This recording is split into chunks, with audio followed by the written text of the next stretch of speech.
I took my wife's handbag to an old leather shop near the harbor just to fix a stuck zipper. But when I came back, the owner didn't hand it over. His face was pale. He locked the door and whispered, "Call the police now. And don't tell your wife." Then he opened a hidden compartment at the bottom of the bag. Inside were scattered photos and a paper listing every step to destroy me. When I read the final line, my legs nearly gave out. The woman sleeping beside me every night had already planned how to make me disappear. It means more than you know that you chose to stay. Tell me in the comments, what city or country are you joining from today? Let's see how far this story travels. Note, certain details in this story are fictional, shaped for storytelling and reflection. Names and settings are not drawn from any specific source, but what this story carries, I hope, is something that stays with you. The zipper had been fighting her for 3 days. I noticed it the way I notice most things, quietly, without making a fuss. Tuesday morning, Diane wrestled with her burgundy leather handbag at the kitchen counter, jaw-set fingers working the pull tab back and forth in short, frustrated jerks.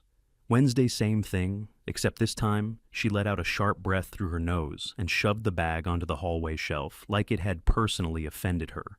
"Let me take a look," I offered, setting down my coffee mug. She pulled it away before my hand got close. "It's fine, Harold. Leave it." "It's not fine. You've been fighting that thing for 3 days. I said leave it." Her voice carried that particular edge, not quite anger, not quite warning, somewhere in between. The tone that after 43 years I had learned to respect without fully understanding.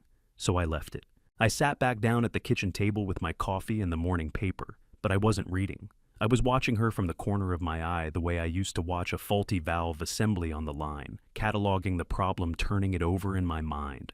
35 years as a precision mechanical engineer had wired me a certain way. Small details had a habit of meaning something larger.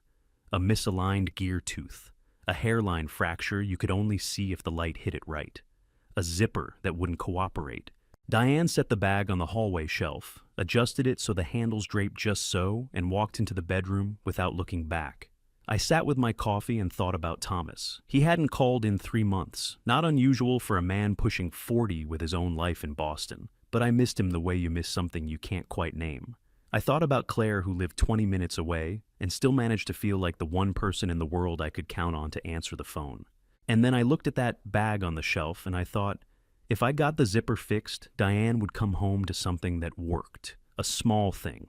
The kind of small thing that keeps a household running, keeps a person feeling looked after, keeps 43 years feeling like they mean something. I folded the newspaper. I looked at the bag. She'll be happy when she sees it, I thought. That's enough reason. She left for the grocery store at 9 o'clock, sharp the way she always did on Wednesday mornings. I heard the garage door grind open, heard her car back down the driveway, heard the automatics closed or pull the door back down. The house went quiet. I stood in the hallway for a moment, just listening to that quiet. The grandfather clock in the living room, the refrigerator cycling on in the kitchen, the sound of the neighborhood settling into its mid-morning routines. Then I took the bag off the shelf. I carried it to the kitchen table and examined the zipper properly for the first time. Sure enough, 2 teeth near the midpoint had bent inward, probably from being forced one too many times in the wrong direction. The slider itself was slightly torqued. A drop of sewing machine oil and a careful hand with a pair of needle-nose pliers would do it. But I didn't want to risk scratching the leather or getting oil on the lining. This bag was good leather. It deserved a professional. I wrapped it in a canvas tote bag from the hook by the back door. Before I picked up my car keys, I pulled out my phone and typed a message to Thomas. "Free this morning. Call when you get a chance, son." I set the phone face up on the counter and waited about 30 seconds. No reply. He was probably already buried in whatever had buried him for the last 3 months. I pocketed the phone, picked up the tote bag, and walked through to the garage. The Volvo was cool and smelled faintly of the pine air freshener Claire had clipped to the vent last Christmas. I backed out slowly, the way I have done every morning for the past 11 years, in this house, checking the mirror twice before pulling into Westbrook Drive. It was a 15-minute drive to the old port, easy parking on a Wednesday morning. I had been to Leary Leather maybe 40 times over the years. A new belt buckle here, a briefcase restitched there, a pair of dress shoes resold for a retirement dinner I had not particularly wanted to attend. Vince Leary knew my face the way neighborhood tradesmen know the faces of reliable customers. Not friendship exactly, something quieter and more durable than friendship. I drove with the heat on low and the radio off. I'll be back before she is, I thought. She'll never know it left the house. The bell above the door of Leary Leather gave its familiar two-note jangle as I pushed inside, and the smell hit me the way it always did. Rich, dark, faintly animal, the smell of things built to last. The shop occupied a narrow storefront on Exchange Street 1 block from the waterfront, sandwiched between a coffee roaster and a frame shop. Vincent Leary had run it for 26 years, without changing much about the layout or the signage, which I had always considered a mark in his favor. He was at the front counter when I came in, bent over a woman's boot with a stitching awl, and he looked up with the unhurried expression of a man who has never needed to perform enthusiasm for customers. "Harold," he set the awl down. "Morning, Vince. Haven't seen you since March, April." "April," I said. Resoled the brown cap toes. "Right." He nodded, wiping his hands on the leather apron he wore, tied low around his waist. "What have you got?" I set the canvas tote on the counter and drew out the burgundy bag. "Zippers binding, 2 teeth bent near center sliders, a little torqued. I don't want to force it and crack the leather around the pull." Vince took the bag with the practiced hands of a man who reads objects the way other men read faces. He turned it over, ran his thumb along the zipper track, pressed lightly at the corners. "Good piece," he said more to himself than to me. "This is full-grain cowhide mid-range tannery work, not cheap." He looked up. "Your wife's? Her birthday's in December. Thought I'd get it working properly before she noticed I'd taken it." The corner of his mouth moved. Not quite a smile, but close. "Sentimental." "Practical," I said. He turned the bag over one more time, examining the bottom, then set it on the counter. "I can have it done by 3. Oil the track, ease the teeth back, realign the slider. $40. "That's fine. Come back at 3. I'll call you if it's earlier." I buttoned my jacket, nodded once, and headed back toward the door. Behind me, I heard him carry the bag through to the back workroom, heard the sound of a stool scraping across a concrete floor, heard him settle in to work. The bell above the door jangled again as I stepped back out into the October cold. The harbor was visible at the end of the block, gray-green and flat under a low sky. A pair of seagulls argued over something near the waterline. I stood on the sidewalk for a moment, turned my collar up, and walked back to where I had parked the car. Done before 3, I thought. Home before she knows. My phone rang at 2:47 in the afternoon. I was in the living room with a cup of reheated coffee and the crossword I had abandoned that morning, half listening to the wind picking up outside.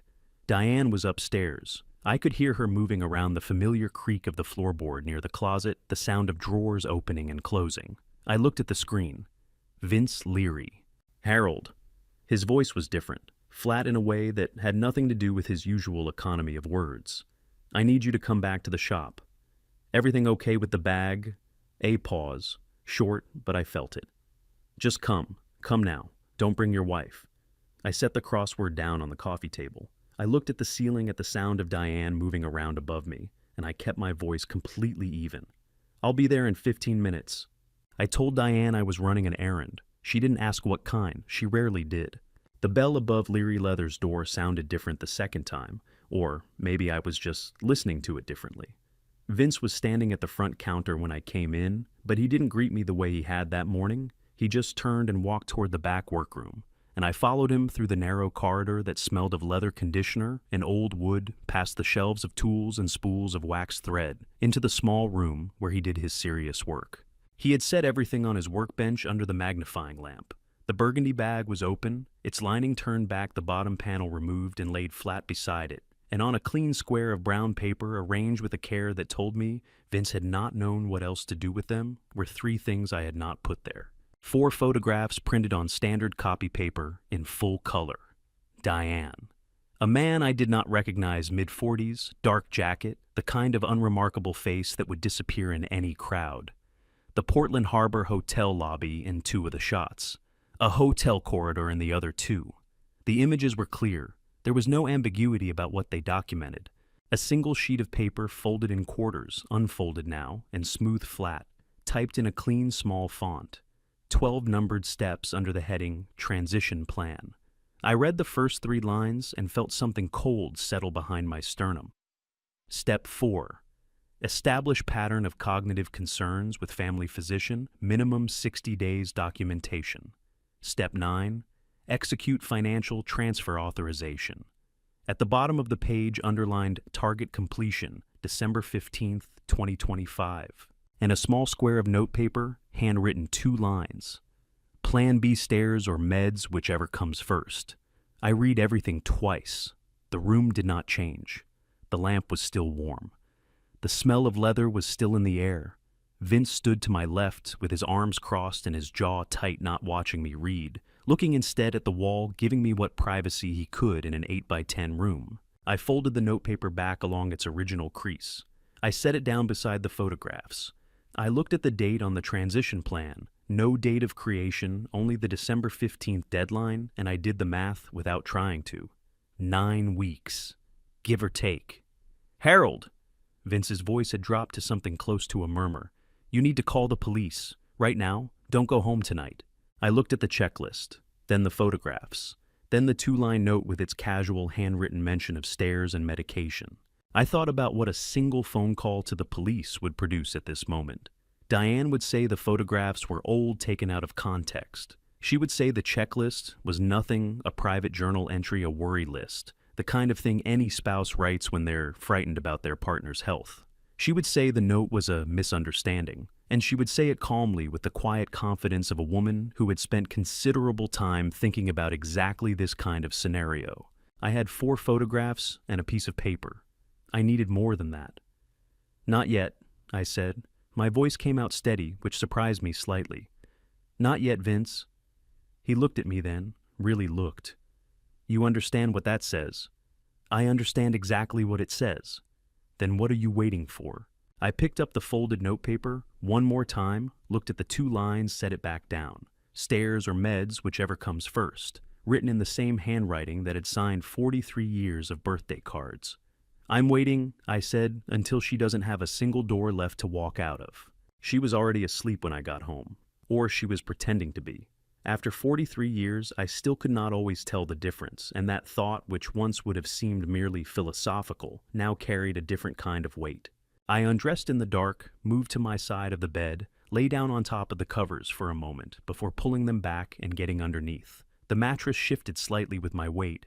Diane did not move. Her breathing was slow, and even the particular rhythm I had fallen asleep beside for decades. I looked at the ceiling. The streetlight outside pushed a thin line of amber through the gap in the curtains, running diagonally across the plaster like a fault line. I tracked it with my eyes, and I did not think about how I felt. I thought about what I knew. Item 1, there was a hidden compartment in her bag, constructed to be undetectable under normal handling. That compartment had existed long enough to accumulate 4 photographs and 2 written documents. This was not impulsive. This was planned. Item 2. The transition plan had 12 steps. 4 of them had already been completed based on what I could infer. Step 4, establishing a pattern of cognitive concerns with a family physician, was already underway, or I had no reason to assume otherwise. 60 days of documentation the plan specified. That meant it had started in October, at the latest possibly earlier. Item 3, Plan B stairs or meds, whichever comes first. 7 words, written in the same hand that had left me notes on the kitchen counter for 4 decades. Dinner in the fridge. Back by 8. Don't forget your appointment. The same hand. I did not let myself stay on that for long. Staying on it would not help me. I thought about Thomas asleep in Boston, who knew nothing. I thought about Claire 20 minutes away, who knew nothing. I thought about what a grieving widow looked like to the people around her. And I thought about how well Diane understood the people around her. And I thought about December 15th, 9 weeks. I could not afford to be angry. Anger was a luxury that required safety, and I was not safe. I was lying in my own bed, in my own house, with 62 days left on a deadline I was not supposed to know about, next to the person who had written it. The thing to do, the only thing to do, was think like an engineer. Identify the system. Map the components. Find every point of failure, then build a counter system that was stronger, more precise, and invisible until the moment it needed to be seen. I needed 3 things. Physical evidence, I had it. Financial proof, I did not have it yet. Medical proof that I was exactly as sharp as I had always been, that the cognitive concerns narrative was fiction, I did not have that yet either. All three had to exist simultaneously, and all three had to be irrefutable. Diane's breathing did not change. The amber line on the ceiling did not move. I closed my eyes, I thought. I listened to her breathe, and I started making a list. Vince unlocked the side door of Leary Leather at 7:10, still pulling on his work apron. I had texted him at 6:30. He had replied with 2 words, side door, 7, no questions. I had always liked that about him. The shop was cold inside the heating not yet running for the day, and the workbench lamp threw a small circle of yellow light in the back room, while everything else stayed gray. Vince had been there ahead of me. The photographs and the 2 documents were already laid out on the brown paper square, exactly as he had left them the previous afternoon, as if he had known I would come back and had not wanted to disturb anything in the meantime.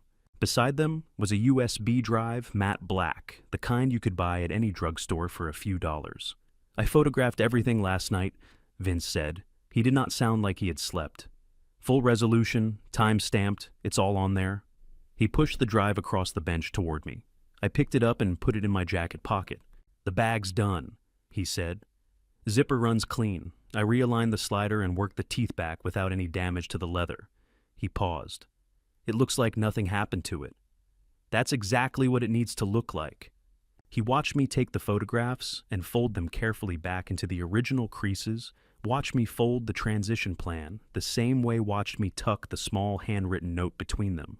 I wrapped the 3 items in a piece of tissue paper from his supply shelf and slid them into my inside jacket pocket alongside the USB. Put the bag back in the canvas tote, I said. I'll take it home and get it back on the shelf before she's downstairs. Vince was quiet for a moment, his hands resting flat on the workbench. Then he said, Harold, what are you planning to do? I looked at him. He was 55 years old and had spent half his life working with his hands in a trade that rewarded patience and precision, and I thought he probably understood more about this kind of situation than most people would have given him credit for. I'm going to wait, I said, until I have everything, and then I'm going to make sure she has nowhere left to go. And in the meantime, you're going to go home and act like nothing happened. Yes. He picked up the burgundy bag and placed it carefully in the canvas tote. He smoothed the handles so they lay flat. You're a cooler man than I am, he said. I'm a careful man, I said. There's a difference. I took the tote from him, thanked him, and went back out the side door into the October morning. The streets of the old port were just beginning to wake up. A delivery truck idling on 4th Street, a woman in a yellow jacket walking a dog along the waterfront, the harbor pale and still between the piers. I drove home. Diane's car was still in the garage. I went in through the kitchen, hung the canvas tote on the hook by the back door, took the bag out and set it on the hallway shelf, with the handles draped exactly as they had been when she left it there 2 days before. I had been home for 4 minutes when I heard her moving around upstairs. I went to the kitchen, filled the kettle, and set it on the burner. By the time the water boiled, I had the mugs out, the coffee measured, and the newspaper open to the page I had been reading when Vince called me the day before. She'll come downstairs, I thought, and everything will look exactly like it always does. I intended to keep it that way for as long as I needed to. She came downstairs at 8:23. I heard her on the stairs before I saw her, the familiar creak of the 3rd step from the bottom, the soft drag of her slippers across the hardwood. I already had the coffee poured, 2 mugs the way we'd done it every morning for more years than I cared to count. Morning, I said, not looking up from the newspaper. Morning. She pulled out her chair and wrapped both hands around the mug, the way she always did when October hadn't fully warmed the house yet. We sat in comfortable silence for a few minutes. We had always been that kind of household, no obligation to fill the quiet before the 2nd cup. I turned a page of the newspaper and read nothing on it. I might call Claire, she said. See if she wants to come Saturday. That'd be nice. Thomas probably won't make it until Christmas. Probably not. She sighed not unhappily, just the way you acknowledge distance without dwelling on it. Then she reached for the cream, and her eyes moved just for a single second to the hallway shelf. 1 second, no more. It wasn't admiration. It wasn't habit. It was the look of a person confirming that a lock is still engaged, quick, precise, satisfied. Then she looked back at her coffee and stirred it slowly, and her face was as open and calm as any other Wednesday morning. The maple is really something this year, she said, nodding toward the backyard window. It is, I agreed. I got up and refilled her mug without being asked. She smiled and thanked me. We sat together in the warm kitchen light, and I kept my face perfectly still, and I thought about 9 weeks, and I thought she just checked on it.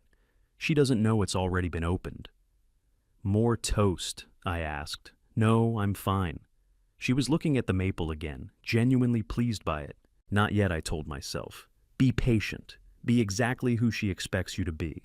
She left at 2:15 to meet a friend for lunch. I watched her car back out of the driveway and waited until the sound of the engine disappeared completely before I moved. I went to my study, the small room Diane called my clutter room, and rarely entered, closed the door, and opened the laptop. I plugged in Vince's USB drive and pulled up the photographs first. The man in the dark jacket was maybe 45. Broad shoulders, unremarkable face, the kind of confidence that doesn't need to announce itself. 2 shots in the Portland Harbor Hotel lobby, 2 in an upstairs corridor. Clear images. No ambiguity. Then I opened the transition plan. I had read it twice already, once in shock at Vince's workbench, once lying in the dark. I read it a third time now, with a pencil in my hand, the way I used to read a technical schematic I needed to reverse engineer. Step 4. Stopped me cold. Establish pattern of cognitive concerns with family physician, minimum 60 days prior to filing. That meant Dr. Pierce had already been approached, or was about to be.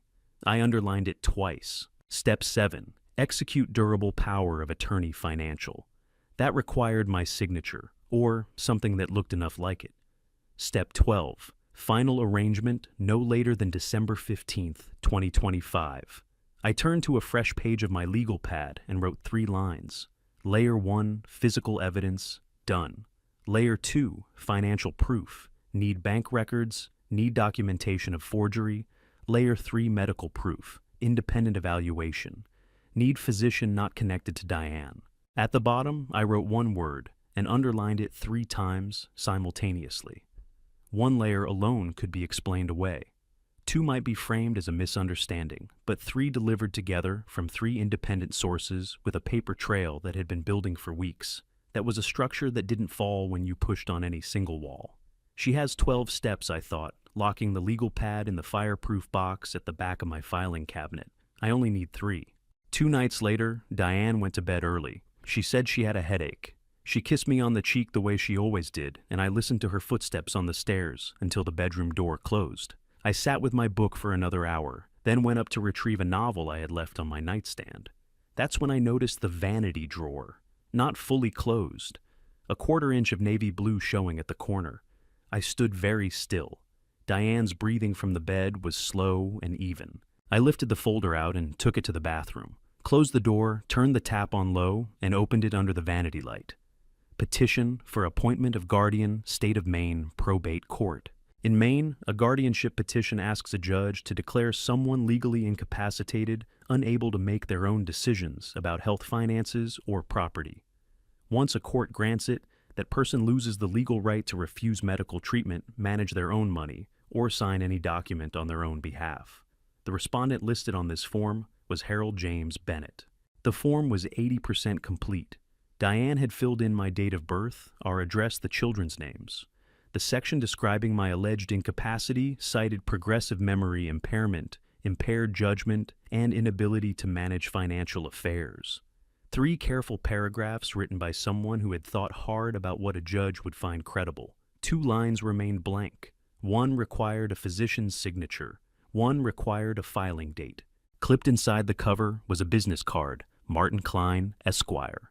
On the back, in Diane's handwriting, ready when you are. I stood at that counter for a long time, with the water running softly beside me. She didn't need me dead, not yet. She needed me declared legally incapable first. Every door locked from the outside, every signature invalidated, every objection I might raise, rendered meaningless by a court order. After that, Plan B stairs or meds, whichever comes first, required no staging at all. I put the folder back exactly as I'd found it, 1/4 inch gap at the corner, exactly right. I went downstairs and sat in the living room, with the book open on my lap, and didn't read a single word. Tomorrow, I thought, 6 in the morning, from the car. 3 blocks away. Evelyn Hart is going to answer that phone. I left the house at 5:55 in the morning. Diane was still asleep. I dressed in the dark, took my jacket from the hook by the back door, and walked 3 blocks down Westbrook Drive to where the street curved and the houses thinned out. The October air was sharp and raw, the sky still a deep charcoal gray, the harbor invisible somewhere beyond the rooftops. I sat in the driver's seat without starting the engine and pulled out my phone. Evelyn Hart had been a real estate attorney 8 years ago, when a commercial property transfer I was involved in went sideways. A boundary dispute, a forged survey. A seller who had decided creative documentation was an acceptable substitute for honesty. She had found the problem in 40 minutes of reading what 2 other lawyers had missed entirely. We had worked together for 3 weeks, and I had left with the clear impression that she thought in systems the same way I did. Not feelings first, structure first. Find where it breaks, then fix it. I found her number and pressed call. She picked up on the 3rd ring. Hart, Evelyn, it's Harold Bennett. I don't know if you remember. I remember. No pause, no warmth, no performance of surprise. Just the flat efficiency of someone who filed things properly in their memory. 8 years ago, the Westbrook survey dispute. What's happened? I gave her 3 minutes. No editorializing, no emotion, just the sequence of events in order. The bag Vince, the photographs, the transition plan, the guardianship folder, the note about stairs and medication. I heard her pen moving on paper while I talked. When I finished, she was quiet for exactly 10 seconds. I counted. All right, she said. Here's what you do not do. You do not confront her. You do not change your behavior in any way she could notice. You do not move money close accounts or make any financial changes whatsoever. Any of those things could be used against you later. It makes you look reactive or worse, guilty of something yourself. A pause. Can you do that? Yes. There's someone else I want you to think about, she said. Your household accountant. If Diane has been moving assets, the accountant either knows or has been deliberately kept from knowing. Either way, that person is relevant. Her name is Lena Marsh. She's been with us 7 years. I'll look into her quietly. Don't approach her yourself yet. Another pause. Come to my office today. 2 o'clock. Come alone. Don't tell Diane where you're going. Understood. Harold. Her voice shifted just slightly, not softer, but more direct. You did the right thing waiting. Most people don't. I looked out through the windshield at the empty street. A single light had come on in a house 2 doors down. The harbor was beginning to show itself as a pale gray line between the rooftops. I'll be there at 2, I said. I drove home, walked in through the kitchen, and started the coffee. When Diane came downstairs 20 minutes later, I was reading the newspaper. You're up early, she said. Couldn't sleep, I said. Coffee's ready. She smiled and poured herself a cup, and neither of us said anything else, and the morning continued exactly as it always did. Her office was on the 4th floor of One City Center, a clean angular building 2 blocks from the waterfront. The receptionist showed me to a private conference room, long table, 3 chairs. The blinds angled to keep out the afternoon glare. Evelyn Hart was already inside when I arrived, a yellow legal pad in front of her, and a cup of black coffee she clearly hadn't touched. She was 49 trim, with short gray-streaked hair, and the kind of posture that suggested she had never in her adult life slouched in a chair. She stood when I came in, shook my hand once, and sat back down before I had fully settled into my seat. Walk me through it again, she said. Slower this time. I laid everything out, the photographs, the checklist, the guardianship petition, the Plan B note. I had brought the USB drive. She plugged it into her laptop, without being asked, studied the images in silence, read the transition plan twice, and wrote steadily on the legal pad throughout. When I finished, she set her pen down and said, 3 layers, that's what we need. That's what I figured. Physical evidence, you have it. Financial proof, we need bank records, and we need to establish the forgery on the power of attorney before she tries to use it. Medical, we need an independent cognitive evaluation from a physician with no connection to your family. She drew 3 columns on the legal pad and labeled them as she spoke. And all 3 have to be ready at the same time. You understand why? 1 layer is anecdotal, 2 is a dispute, 3 is a case. She looked up at me, and something in her expression shifted, not quite approval, but recognition. Exactly. She tapped the legal pad with her pen. There's 1 more piece. Your accountant, Lena Marsh. I ran a background check this morning. She's clean professionally, no prior issues. But if Diane has been directing her to process irregular transfers, Lena is either complicit or she's a witness who doesn't know she's a witness yet. She paused. I'll approach her through proper channels, not yet but soon. What do I do in the meantime? You go home, Evelyn said flatly. You make dinner, you watch television, you act like a man who has absolutely no idea that anything is wrong. She picked up her coffee, looked at it, put it back down. How long can you do that? I thought about the amber line on the ceiling, about Diane's breathing in the dark, about the breakfast table and the maple tree and 43 years of Wednesday mornings. As long as I need to, I said. Evelyn nodded slowly.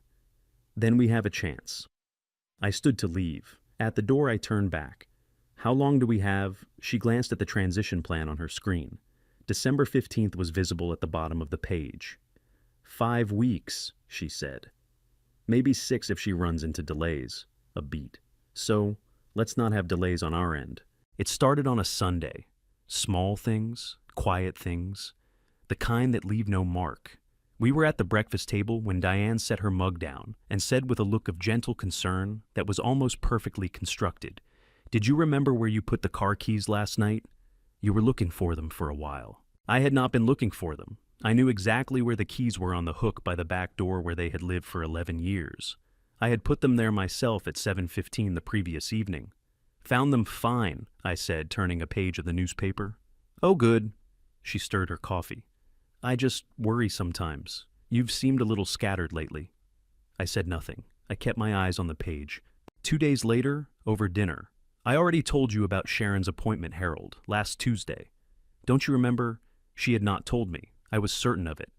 I kept a precise mental log of our conversations now, the way I used to track tolerances on a machine component, noting every deviation from spec.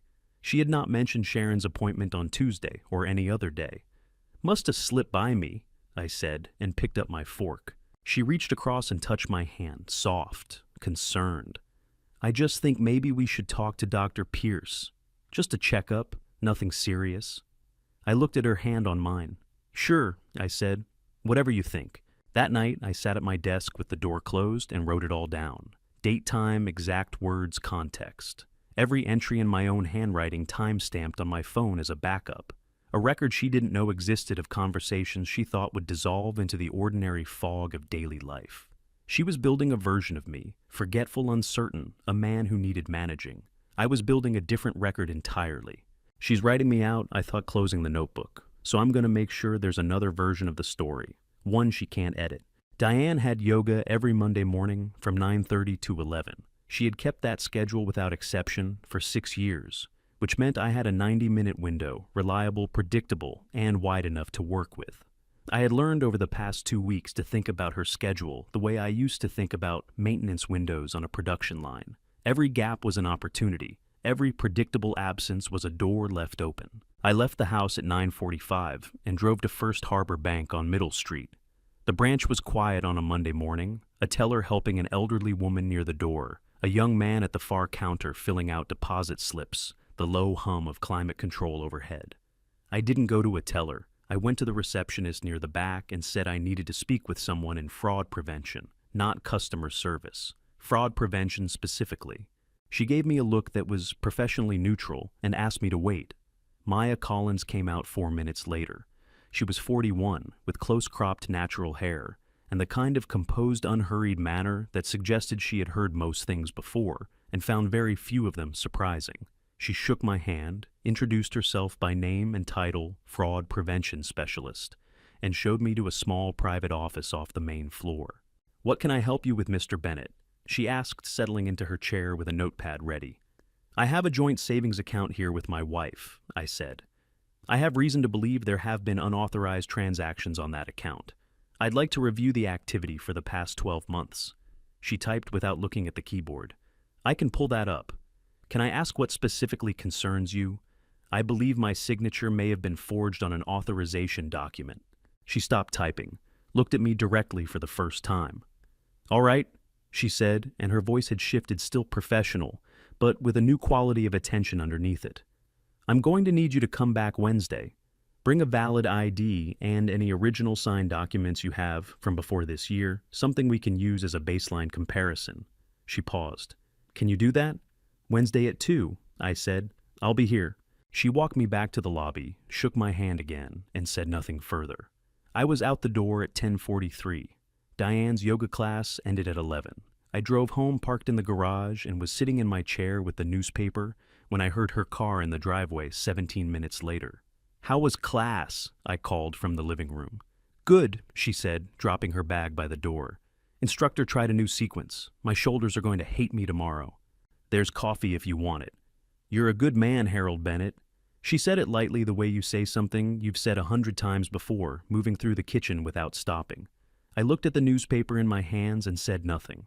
I just listened to the sound of the cabinet opening, the pour of coffee into a mug, the ordinary music of a Monday morning. Not yet, I thought. 2 more days.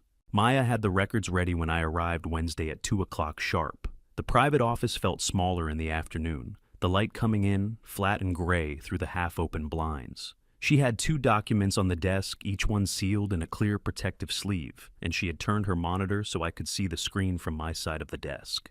"I want to show you something," she said, pulling up 2 images side by side. "This is your signature from the original joint account agreement in 2019. She pointed to the left image. "And this is the signature on a financial power of attorney authorization filed in August of this year." I looked at both of them. They were close. Someone had put real effort into it. The general shape was right, the loop on the H, the way the double T dropped below the line. But I had signed my name roughly 40,000 times in my life, and I knew exactly what it felt like. The specific angle my wrist naturally carried, the slight rightward lean on the last letters.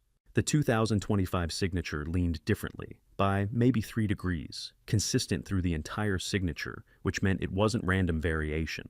It was someone who had practiced from a sample and hadn't been able to fully unlearn their own muscle memory. "The downstroke on every letter angles right," Maya said, tracing it with her pen without touching the sleeve. "Consistent deviation throughout, that's characteristic of someone copying from a model rather than signing naturally." She looked up at me. "Mr. Bennett, in my professional opinion, this signature was not written by the same person." The words landed in the room like stones dropped into still water. "How much has moved?" I asked. My voice was steady. I was proud of that. Maya pulled up a transaction summary on her screen and turned it toward me. 4 transfers over 4 months, June through September of this year, each one under $90,000. I looked at the total. $340,000. Why under $90,000? I asked, though I already knew. "Federal law requires banks to report cash transactions over $10,000 automatically," she said carefully. "Structuring transactions to stay under reporting thresholds is itself a federal offense, regardless of where the money came from." "Where did it go?" "A third-party account. We're still identifying it." She held my gaze. "Mr. Bennett, I need you to come back Friday. There are additional steps we need to take, and I want our compliance officer present." A brief pause. "I'm sorry. I know this isn't easy to hear." I looked at the number on the screen one more time. $340,000. Gone since June while I was living my ordinary life, reading my newspaper, refilling her coffee cup every morning. "Freitas Almanitaros, I'll be here." I called Evelyn from the parking garage before I started the car. She picked up on the second ring. I read her the numbers from memory. 340,004 transfers June through September, each one structured under the reporting threshold. I heard her pen moving before I finished the second sentence. "That structuring is a federal offense," she said the moment I stopped talking.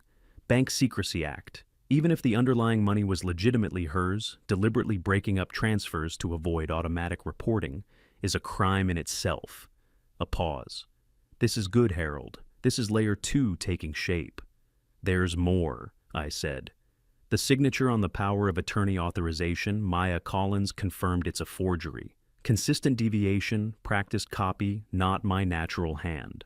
Evelyn was quiet for 3 full seconds. When she spoke again, her voice had a new quality. Not excitement exactly, but the focused energy of someone watching a structure come together the way it was designed to.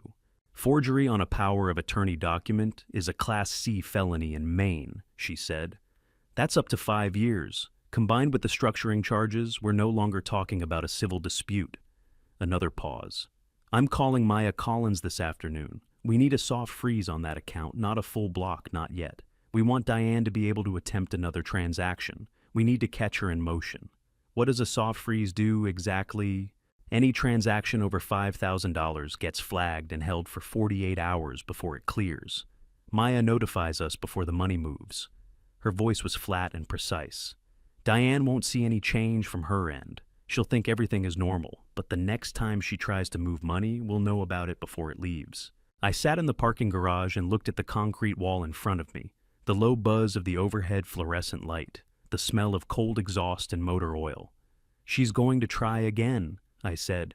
"Yes," Evelyn said. "She is, and when she does—" She left the sentence open deliberate. "We'll be ready," I said. "Get home," Evelyn said. "Act normal. I'll handle the bank." I started the car, pulled out of the garage onto Middle Street into the flat gray light of a Wednesday afternoon in October, and I drove home the long way down Commercial Street along the waterfront, past the piers, past the harbor, where the boats rocked quietly on the incoming tide. 340,000, I thought, watching the water through the windshield, since June. While I was reading the newspaper and refilling her coffee cup, I turned onto Westbrook Drive and pulled into the garage and sat there for a moment with the engine off. Layer 2, I thought. Done. Vince called me on a Wednesday afternoon in early November, just as the last light was leaving the sky. "I found something," he said. No preamble, no greeting. Just those 3 words in that flat, careful voice I had come to associate with news I didn't want but needed. "Can you come by tomorrow, after hours?" I came the next evening through the side door, the way I always did now. The shop was closed and quiet, the workbench lamp burning its small yellow circle in the back room. Vince was standing at the shelves along the far wall, floor-to-ceiling wooden shelves, lined with ledger books, each one a different shade of brown and tan, each one dated on the spine in his neat handwriting. 26 years of work, cataloged and kept. He pulled one from the middle shelf without hesitating, opened it to a page marked with a strip of blue painter's tape. "April 14th, he said, and handed it to me. The entry was in his handwriting, methodical and precise. Burgundy cowhide, handbag medium size. Customer request, re-bottom replace. Lining add, concealed interior compartment per hand-drawn specification. Below that, a description of dimensions and placement. And at the bottom, cash payment. Customer declined to leave name. Female approximately mid-60s. Short silver hair, navy jacket, gold band, ring right hand, 4th finger. I read it twice. April 14th, 6 months before I ever touched that bag. 6 months before the zipper gave me a reason to walk through Vince's front door. "She came in with a sketch," Vince said. He was watching me read, arms crossed, jaw tight. Hand-drawn, precise measurements. She knew exactly what she wanted and exactly where she wanted it. He paused. I thought it was unusual at the time. Women ask for extra pockets. They don't usually come in with architectural drawings. I looked up from the ledger. "You remember her?" "I remember anyone who pays cash and doesn't give a name." He held my gaze. "I remember her specifically because she looked at the finished work for about 30 seconds without touching it, nodded once and left, like she was inspecting a piece of equipment." The room was very quiet. Outside, the wind had picked up off the harbor, rattling the sign above the front door. April 14th. I had spent that Saturday afternoon fixing the back fence, the one that had come loose over winter. I remembered it clearly, the particular bite of the spring air, the satisfaction of a straightforward physical task, the smell of treated lumber. I had come inside at 5, washed my hands at the kitchen sink, and Diane had been sitting at the table reading a magazine. She had looked up and smiled at me. While I was fixing the fence, she was commissioning a hidden compartment for a plan she had already written out in 12 numbered steps. "I need this ledger," I said. "I made a copy this morning." He reached behind the workbench and produced a sealed envelope. "Original stays with me. Evelyn Hart called yesterday. She said it would work better that way." He handed it to me. "Evidence chain." I took the envelope, looked at it for a moment. "Vince," I said, "I don't know how to—" "Don't," he said simply. He turned back to the shelves and slid the ledger into its place with a quiet final sound. "Just make sure it counts." Evelyn had made the call 2 days earlier. Jordan Reyes, the pharmacist at Eastside Pharmacy on Congress Street, had agreed to speak with me voluntarily before the store opened 7:30 in the morning through the back entrance on the side alley before the day shift came in. Evelyn had been careful about the approach. No subpoena, no official pressure, just a quiet request from a lawyer with a legitimate fraud case and a client whose life might depend on what the pharmacy's records showed. Jordan was 38 with careful eyes, and the measured movements of someone who spent their days dealing in precise quantities. He met me at the back door himself, shook my hand, and led me through the stockroom to a small office barely large enough for 2 chairs and a desk. "I pulled the records last night," he said, settling in behind the desk and opening a folder. "Your wife Diane Bennett purchased digoxin on 3 separate occasions: August 28th, September 19th, and October 14th. He looked up. "You are not prescribed digoxin, Mr. Bennett. Your prescription history here shows metoprolol for blood pressure management. That's all." I kept my face still. "What is digoxin prescribed for?" "Heart conditions, atrial fibrillation, heart failure. It regulates heart rhythm." He paused, and I could see him choosing his next words with the precision of a man who understood exactly what he was saying. At therapeutic doses in the right patient, it's an effective medication. At elevated doses in a patient who is not prescribed, particularly a patient already taking metoprolol, the interaction can cause severe bradycardia, meaning the heart slows down. Too much. In a man your age with a history of blood pressure medication, it could present as a cardiac event. Natural causes. He held my gaze without flinching. "Mr. Bennett, I have to ask, did you ever take any medication that you didn't recognize or weren't told about?" Something cold moved through my chest. "Not knowingly," I said carefully. Jordan nodded slowly. He closed the folder and pushed it across the desk toward me, a copy I realized already prepared. The camera above our dispensing counter recorded all 3 purchases. I've flagged the footage with timestamps. He folded his hands on the desk. "I don't know your full situation, but I know what these records look like, and I know what the right thing to do is." I looked at the folder, at 3 dates printed in clean type: August, September, October. While I was reading the newspaper, while I was refilling her coffee cup, while I was fixing fences and playing chess and living what I had believed was an ordinary life. "Thank you," I said. My voice came out quieter than I intended. "One more thing," Jordan said, standing. "Your wife purchased all 3 times with cash. No insurance. She didn't want a record." He paused at the door. "Except that we keep one anyway." Frank Dorsey had been my neighbor for 11 years. He was 63, broad-shouldered, and deliberate, the kind of man who expressed friendship through showing up rather than saying much. Every Thursday afternoon, weather permitting, we played chess on his back porch, a ritual that had survived 11 Maine winters and so far 1 attempted murder. He was not a man who dramatized things or offered opinions he hadn't been asked for, which was why when he came over on a Friday afternoon with the excuse of returning a handsaw he'd borrowed 2 weeks earlier, I knew something was wrong before he got through the door. "You got a minute?" he said. We sat at my kitchen table. He turned the handsaw over in his hands twice, set it down, and looked at me with the expression of a man about to say something he would rather not say. "My wife ran into Sharon Mills at the grocery store Tuesday," he said. "Sharon told her—" He stopped, cleared his throat.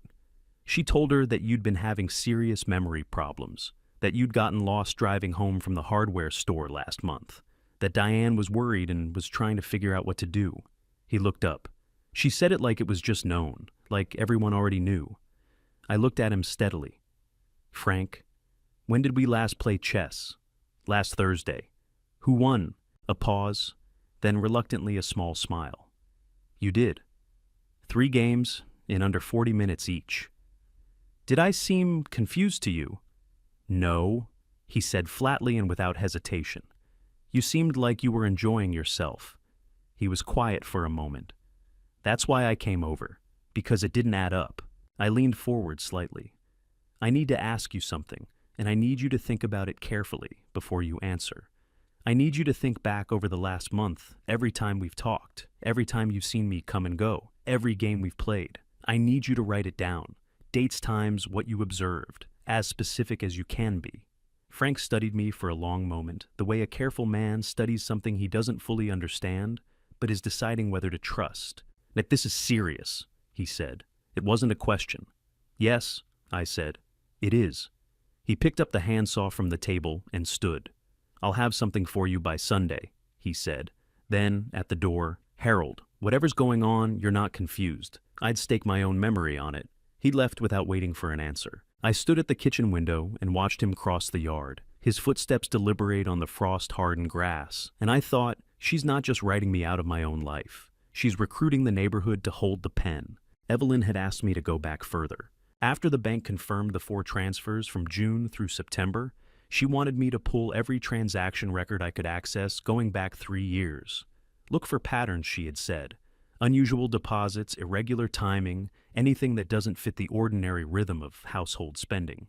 So, on the evening of the 25th, after Diane had gone to bed, I sat in my study with the door closed and a glass of water I never touched, and I started going through the records. I found the deposit at 11:17 p.m. March 14th, 2022.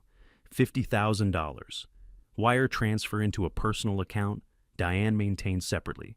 One I knew existed, one I had never questioned, because we had always kept some finances independent of the joint accounts. The sender, G. Shaw. I sat back in my chair. I pulled up the photograph on my laptop, the one Vince had captured from the hidden compartment, the man in the dark jacket in the Portland Harbor Hotel lobby. I looked at his face for a long time, mid-40s. The kind of unremarkable confidence that doesn't need to announce itself. Gavin Shaw. I opened our shared calendar archive, the one Diane and I had used for years to track appointments and family events. June 2022. There it was. Meeting with Martin Klein, re-estate planning. A week later, Dr. Pierce annual checkup, both. And then, in Diane's handwriting in the physical planner, I found in the desk drawer, discuss joint. Will medical POA. With Harold, approach carefully. March 2022. $50,000 from Gavin Shaw. June 2022. First conversation about joint wills and shared power of attorney. 3 months. The distance between a payment and a plan. I looked at the physical planner in my hand, Diane's handwriting looping and familiar, the same hand that had written grocery lists and birthday reminders and notes left on the kitchen counter for 4 decades. Approach carefully. Something broke open in my chest, just for a moment, just briefly in the privacy of that small room with the door closed and the rest of the house sleeping around me. Because the thing was, I remembered June 2022. I remembered it clearly.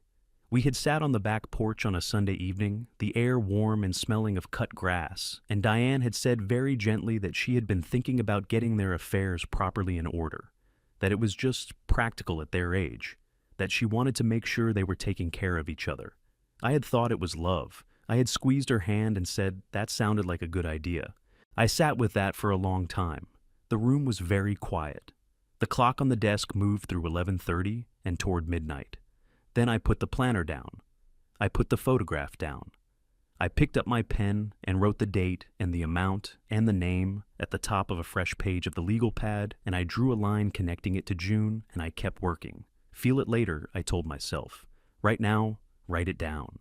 Dr. Samuel Pierce had been our family physician for 15 years. He was 60, soft-spoken, the kind of doctor who remembered your children's names and asked about them at every appointment. A good man, I had always thought, a careful one.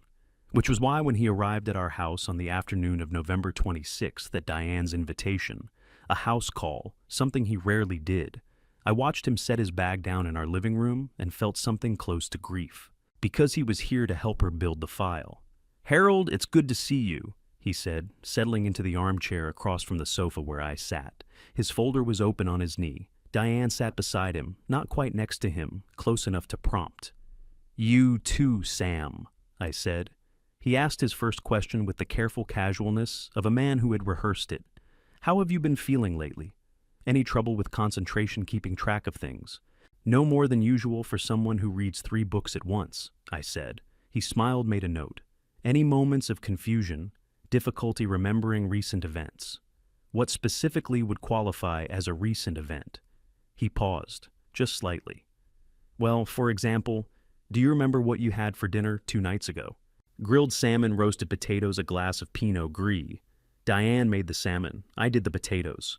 We watched the news at 7 and went to bed around 10. I held his gaze.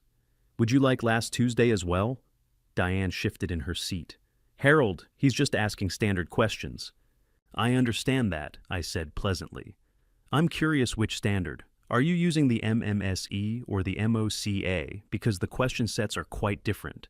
and the interpretation changes depending on which baseline you're working from. Dr. Pierce looked up from his folder. For the first time since he had arrived, he looked at me. Really looked not at his notes, not at Diane, but directly at me, and I saw something move behind his eyes. Not surprise exactly. More like a man who has just realized the ground under his feet is different from what he was told it would be. The MOCA is more comprehensive for, he began. For detecting mild cognitive impairment? Yes, I said. I've read the literature. If you'd like to administer it properly, I'm happy to do that. I'd actually prefer it. Diane's voice cut in smooth and warm. He's been like this lately, very focused on being right, very defensive. That's actually one of the things I've been concerned about. Dr. Pierce wrote something in his folder, but his pen moved slowly, and he did not look at Diane when she said it. The rest of the visit lasted 20 minutes. He asked a few more questions. I answered all of them accurately and completely, and once asked him to clarify his methodology, which he did, and which led to another long pause. When he stood to leave, he shook my hand. His grip was firm. He held it a half-second longer than a routine farewell required. At the door, he turned back and looked at me one more time. Not at Diane, at me. I couldn't read the expression on his face, but I didn't forget it. Diane's caregiver journal was 60 pages long and bound in pale blue. I found it on the evening of December, first in the middle drawer of her vanity, the same drawer where the guardianship folder had been. Diane was downstairs cooking, and I had gone up to retrieve a book from the nightstand. I had perhaps 20 minutes.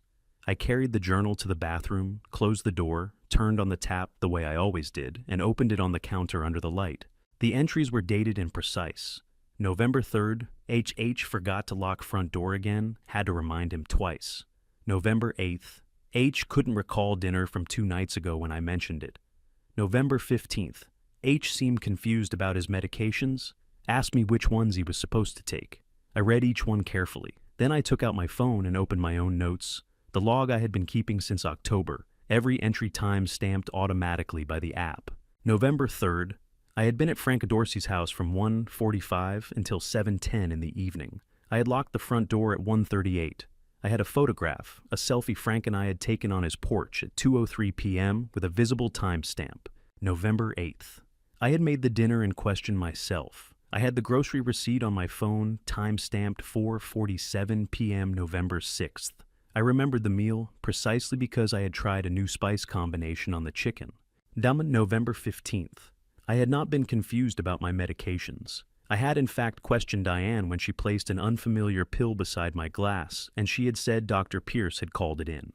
I had pocketed it instead of swallowing it and given it to Jordan Reyes the following morning. I photographed every page of the journal, 60 pages front and back in under 4 minutes.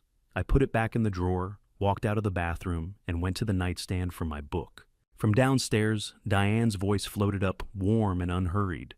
"Dinner in about 20 minutes, honey." "Sounds good," I called back. I sat on the edge of the bed, with the book open on my lap, and I thought about 60 pages of careful dated lies, each one targeting a day she had not bothered to verify. Each one a small, precise wound in the version of me she was building for a judge. She invented the days she didn't check, I thought. That's the mistake of someone who was never afraid of being caught. I went downstairs, set the table, poured 2 glasses of water, and I thought she should have been afraid. Evelyn had made quiet contact with Lena Marsh 2 days earlier, not directly and not officially. A carefully worded message through a shared professional contact, enough to let Lena know that questions about the Bennett household accounts were being asked in a legal context. Evelyn had told me not to expect anything. People in Lena's position, she said, usually went quiet and waited to see which way things fell. Lena didn't wait. My phone buzzed at 9:47. I was in the study with a book I had not been reading for the past hour, listening to the house settle around me, the creak of the radiator, the distant sound of wind off the harbor, Diane's footsteps overhead, moving from the bathroom to the bedroom and going quiet. The screen lit up with a number. I recognized Lena Marsh, the woman who had managed our household accounts for 7 years. Lena did not call after 9 p.m. That was a rule she had kept without exception. I picked up before the second ring. "Lena." Her voice was lower than usual, slightly compressed, the voice of someone calling from a room they weren't sure was private. "Mr. Bennett, I'm sorry to call so late. A pause. I needed to talk to you away from regular hours." Go ahead, I said quietly. I got up, crossed to the window, checked the yard from habit. Mrs. Bennett called me yesterday, she said. She wants me to finalize the property transfer documents before the 10th, this month. Another pause. I told her I needed your original signature on the transfer authorization. Not a scan, not a copy. The original. She said she would handle it. Lena's voice tightened. I asked again today. She told me, and I'm quoting here, that she hired me to complete paperwork, not to ask questions. I said nothing. I let the silence work. Mr. Bennett. Her voice dropped further. I've been doing this for 22 years. When a client tells me not to ask about signatures on a property transfer document, that's not something I can just move forward on. I could lose my license. But more than that, it just... She stopped. Then, it doesn't feel right. None of this feels right. Something shifted in my chest. Not warmth exactly. More like the particular feeling of watching a load-bearing wall hold under pressure.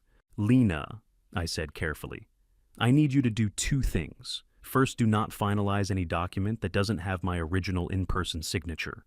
Not for any reason. Second, I need you to promise me you won't tell her you called. A long pause. Is everything okay? Not entirely, I said, but it will be. I heard her exhale a long, unsteady breath that carried more than she put into words. I have copies of everything she's sent me, she said quietly. Every instruction, every document draft. Keep them, I said. Keep every one. After I hung up, I stood at the window for a long moment. The harbor was invisible beyond the rooftops, but I could smell it in the cold air coming through the gap at the sill, salt and distance, and the particular darkness of deep water. She's running out of time, I thought. And when people run out of time, they make mistakes. I noticed the camera on a Thursday afternoon. It was a small thing, the kind of detail that would have slid past most people entirely. The security camera at the top of the staircase had been there for 3 years, installed after a neighbor's house was broken into 2 blocks over. It was positioned to cover the full hallway, and the top landing a wide-angle view that caught both the bedroom doors and the head of the stairs. Except, it wasn't covering the hallway anymore. I was in the study with the door open 2 inches enough to see the corridor without being seen when I watched Diane stand on the second-to-top step, with her phone comparing the live camera view on the app to the angle she was adjusting by hand. She moved the bracket by perhaps 15 degrees, checked the app again, made a small further adjustment. When she was done, the camera was pointing at exactly one thing, the top 7 steps of the staircase from the landing down to the 8th step, at the precise angle that would capture a person falling from the top. I took out my phone and opened the same security app. I took a screenshot of the current camera view. Then, I went into the history folder and found a screenshot I had taken 6 weeks earlier when I was checking the battery level, the wide-angle hallway view, time-stamped October 19th. 2 images. Same camera. Completely different angles. After Diane went downstairs, I walked to the top of the staircase and stood there for a moment. 14 steps to the bottom. Oak treads no carpet runner. The railing was solid. I had checked it myself 2 summers ago. I looked down the length of the stairs, and I thought about the phrase whichever comes first, and I gripped the railing with both hands and walked down slowly 1 step at a time, the way I intended to keep walking down for a long time yet. In the kitchen, Diane was humming quietly to herself. Something without a tune, the sound of a person absorbed in an ordinary task. 14 steps, I thought, sitting down at the kitchen table and picking up the newspaper. I'm going to count them every single time from now on. That evening, I opened my phone and emailed both screenshots to Evelyn, the wide-angle hallway view from October 19th and the current frame locked on the top 7 stairs. No message. She would understand what she was looking at. She replied at 10:53 p.m. with 2 words received. Good. She put it beside my orange juice at 7:45 in the morning. A single capsule, pale yellow, no marking on the casing. Not the white oval of my metoprolol, which I had taken every morning for 4 years and knew by sight and by feel. This was something different. Dr. Pierce called in a new one. Diane set her back to me at the counter, her voice completely casual. For your heart, he said to start it this week. I looked at the capsule beside the glass. I looked at Diane's back. I looked at the capsule again. In the United States, when a doctor prescribes a new medication, the prescription goes directly to the pharmacy. The pharmacy dispenses it in a labeled bottle with dosage instructions, the prescribing physician's name, and the patient's name printed on the label. A doctor does not call a patient's wife and ask her to hand-deliver a single unmarked capsule at breakfast. I picked it up, held it for a moment. "Did the pharmacy deliver it?" I asked. "I picked it up yesterday." She turned from the counter with her own coffee, smiling the way you smile at someone who asks unnecessary questions. Pierce said to take it with food. I put the capsule in my mouth, took a long swallow of orange juice, felt Diane watching me from across the kitchen with the particular quality of attention that isn't quite watching and isn't quite not watching. Then she turned to rinse her mug, and I pressed my tongue against the roof of my mouth, and I removed the capsule into a paper napkin in my palm. I folded the napkin, put it in my shirt pocket. "Good," she said, still at the sink. "Pierce said it would take a few weeks to notice the difference." "I'll keep that in mind," I said, and opened the newspaper. The next morning I drove to Eastside Pharmacy before Diane was up. Jordan Reyes had the result. Before noon, digoxin 0.25 milligrams. Double the standard therapeutic dose for a patient with an indicated condition. In a patient already taking metoprolol, a beta blocker that also slows the heart. The combined effect at that dosage could cause the heart to slow to a dangerously low rate or stop its rhythm altogether, quietly, without warning, in a way that would look to any responding physician entirely consistent with natural causes in a 68-year-old man. Jordan set the result down on the desk between us and looked at me steadily. "Call Evelyn," I said before he could speak. "Already did," he said, 40 minutes ago." I looked at the result one more time. Then I folded it carefully and put it in my inside jacket pocket next to the legal pad and the USB drive and 43 years of a life I was apparently not supposed to finish. Layer 3. I thought, walking back to the car. Done. Evelyn called at 7:58 in the morning. "Come in," she said. No greeting, no preamble. "Now, if you can." I was at her office by 8:45. She was standing at the window when I came in, which was unusual. Evelyn Hart was a woman who sat at tables and worked from them, not a person who stood at windows. She turned when I entered and pointed to the chair across from her desk without sitting down herself. "Dr. Pierce called me last night," she said. I went very still.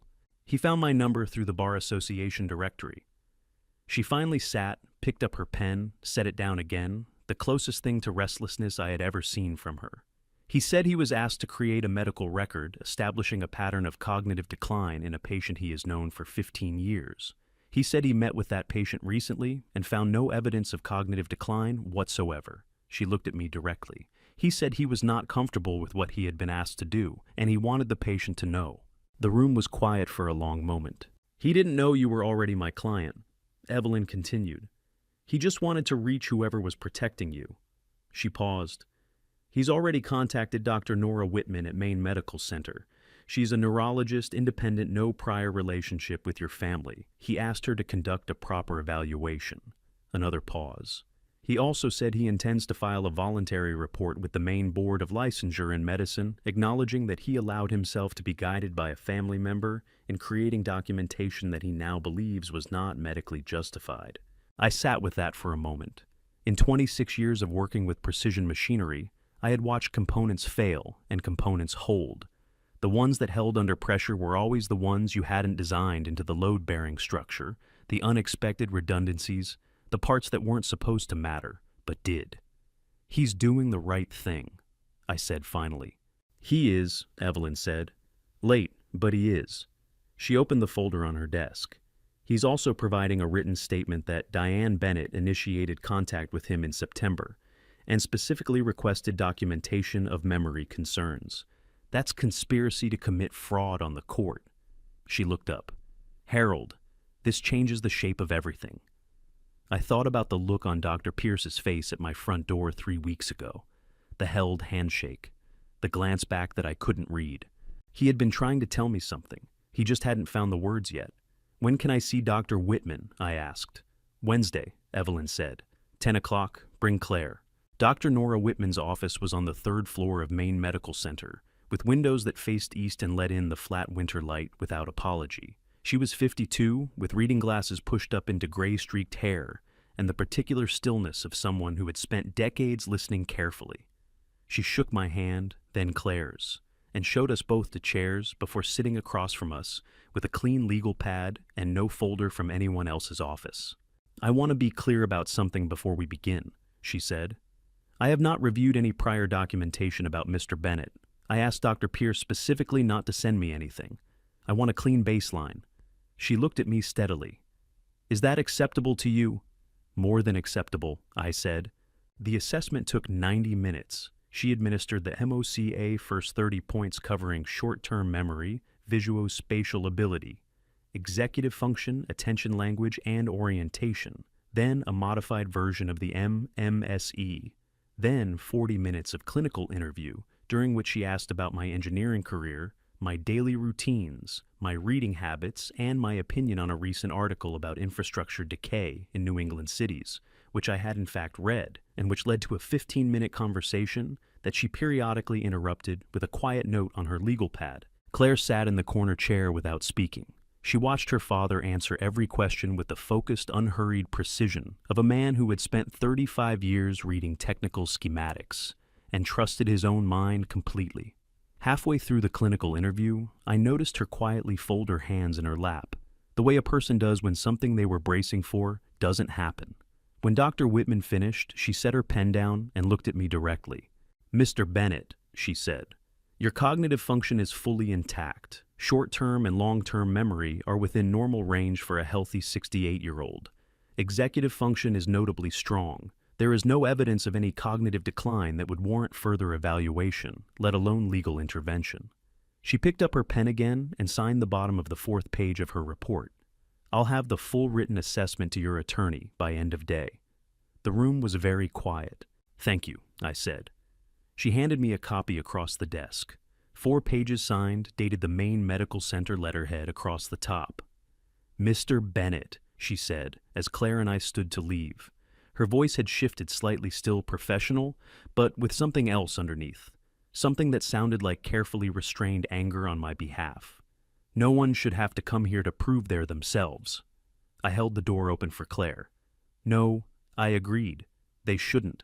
Claire didn't speak until we were in the car. I pulled out of the Maine Medical Center parking lot and drove south without saying where I was going. She sat in the passenger seat with the copy of Dr. Whitman's report on her lap, her hands flat on top of it, and she looked out the window at the December street scrolling past. I took the route that followed the shoreline past the old ferry terminal out toward the Cape. I parked at Portland Head Light and turned off the engine. The lighthouse stood white against a pewter sky, the Atlantic gray and enormous beyond the rocks. A cold wind rocked the car slightly. Neither of us moved for a moment. "Tell me," Claire said. Her voice was quiet and even, not a question. A door she was holding open. So, I told her, not everything I gave her, the architecture, not every brick, the bag, the hidden compartment, the transition plan and its 12 numbered steps, the forged signatures and the $340,000, the caregiver journal with its invented entries, the yellow pill she had placed beside my orange juice, the camera on the staircase repositioned to capture 14 steps at the perfect angle. I talked for 25 minutes. Claire didn't interrupt once. When I stopped, she was quiet for a long time, looking out at the water. The lighthouse beam swept past in its slow rotation, indifferent to everything below it.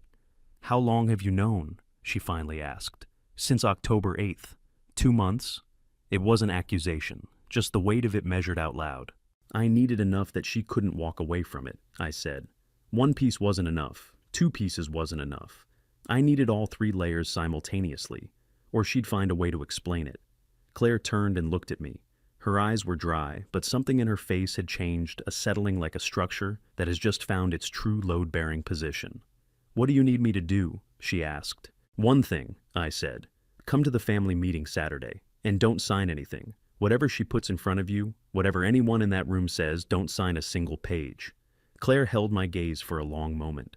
Then she nodded, once the way she had nodded as a child when she had fully understood something and didn't need it repeated. "Okay," she said. I started the car.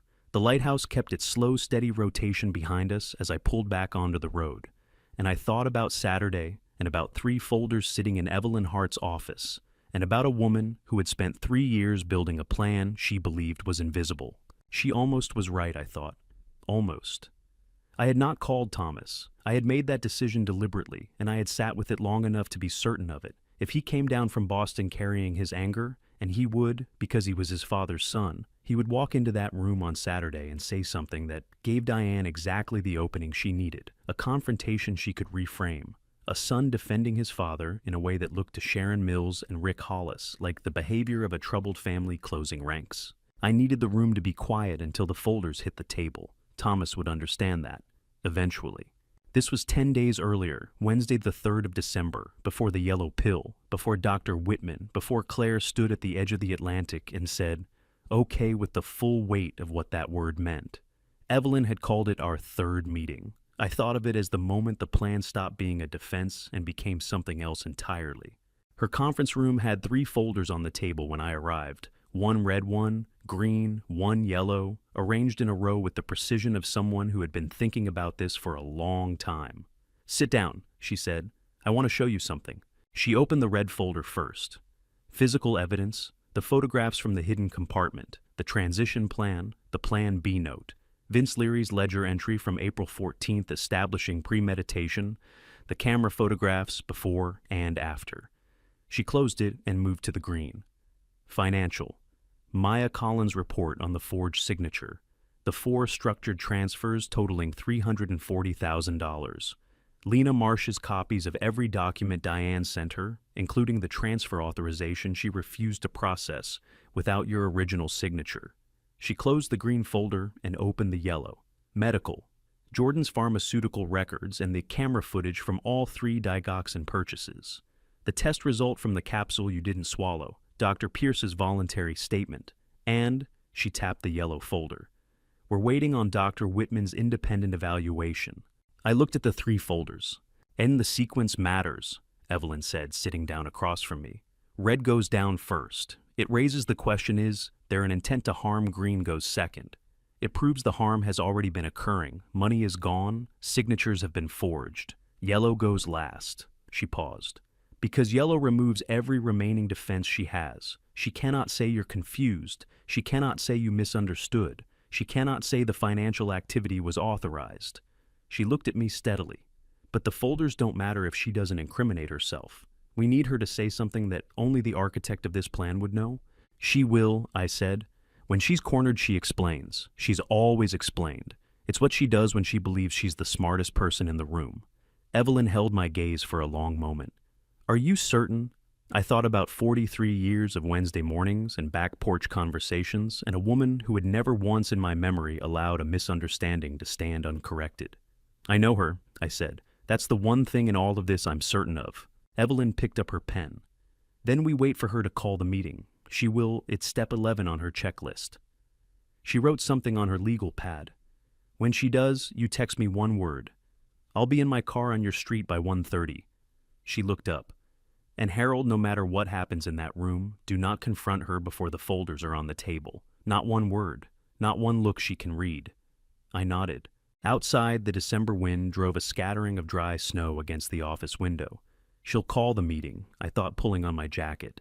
And when she does, I'll be ready. She made the calls on a Wednesday evening. I was in the study with the door pulled to not quite close the way I had learned to leave it when I needed to hear the house.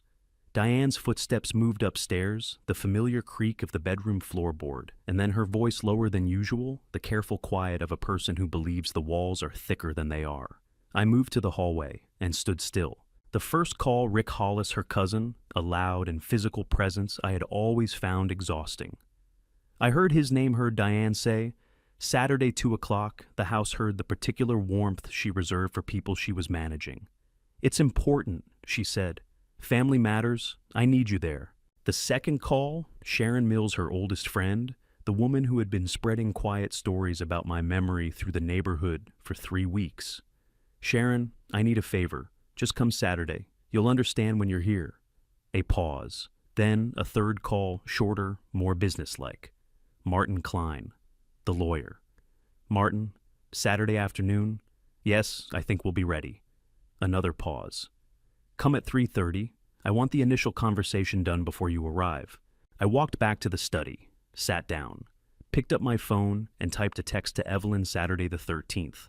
My house, 2 o'clock. Her reply came back in under a minute. "I'll be on Westbrook Drive by 1:30.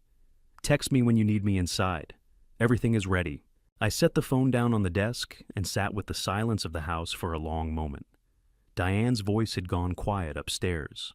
I could hear the faint sound of the television she sometimes watched before bed, the low murmur of a late news program filtering through the ceiling. Saturday, 3 days, 3. I thought about the 3 folders sitting in Evelyn's office, red, green, yellow. I thought about Claire, who would come through that front door on Saturday afternoon and sit across from me and not sign a single page. I thought about Frank Dorsey, who had promised he would have something written down by Sunday and had delivered it on Saturday morning, 12 pages of neat time-stamped handwriting, covering every day in November and the first 2 weeks of December. I opened the desk drawer and took out the legal pad.